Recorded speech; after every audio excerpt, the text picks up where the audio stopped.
been a long time, huh? It has. You remember the first time we actually met, though? At Boys and Girls Club.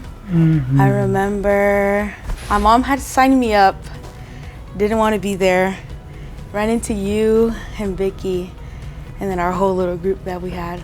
And then what, getting to work with you your junior year officially? Oh no, sophomore year. Sophomore year, like you transitioned? Yeah, because it had COVID, and then we waited because we couldn't go to school.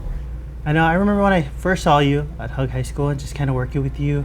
You were very bubbly, very social butterfly. Yeah. Like I remember after coming back, you know, full-time in person, then I saw a little changes, like I saw the disconnect. Yeah. I saw you barely wanted to do anything. You're like, okay, I'll try. I'm like, what do you mean you'll try? I was like, you always try. Yeah. And when my grandpa passed away, and then that's when I was like, I'm not going back to school. It was like back to back.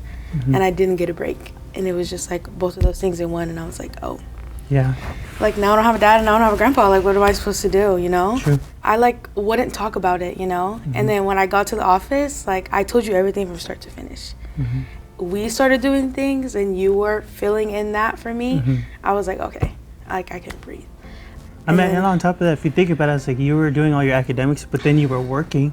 I was. As a high school student, I was like, and I know that's not that easy at all, because, you know, I would do that too. It's like working while trying to be a student and trying to be a kid. That's a lot. It is. So you were basically your mother's backbone at home, taking care of your younger siblings too. So like having to go through all that, basically 2 losses, working full time and then going to school full time, trying to be a kid. I think that's why I pushed you so much. It's like I felt annoying, you know, whether I texted you or I emailed you or I checked with your teacher. I'm like, Jaiden, tell me today, did she turn this in? And then I'll text you, I'm like, did you turn this in? And like, yeah, I did. Well, your teacher said you haven't turned it in, so why? And then to come find out, I was like, then you started to kind of do that on your own. I was like, and I think that's when it kind of finally like really hit you. That's like you were your own hero. I was.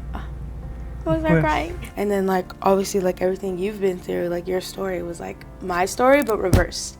True. So I like took how you are and how you grown, and I was like, oh, I could be like that. Like he could do it, I could do it. That was a tough time for me too. Like when I lost my father, the biggest person that was like my huge influence on going to school, making a bigger deal out of school itself. Like my dad didn't really go to school like that, but me having the opportunity, like when my parents moved from the island to come here, to give me a better opportunity, and for me not to see it at the time.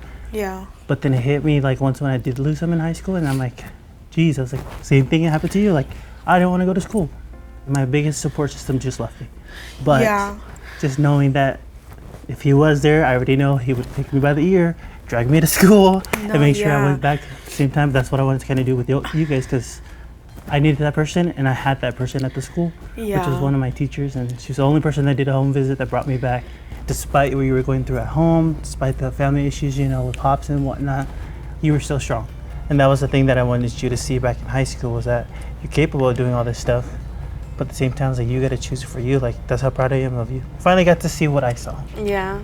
Oh, I am obviously grateful for who you are as a person. I just think like if it just wasn't for CIS, I wouldn't have continued. But I feel like it was the support, the stability, you being there, you popping up unannounced everywhere. You were only there just for school. Like you were there for stuff outside. I think that was my biggest thing, on just having someone to talk to. And you were that someone I was able to talk to. Of course. I gotcha.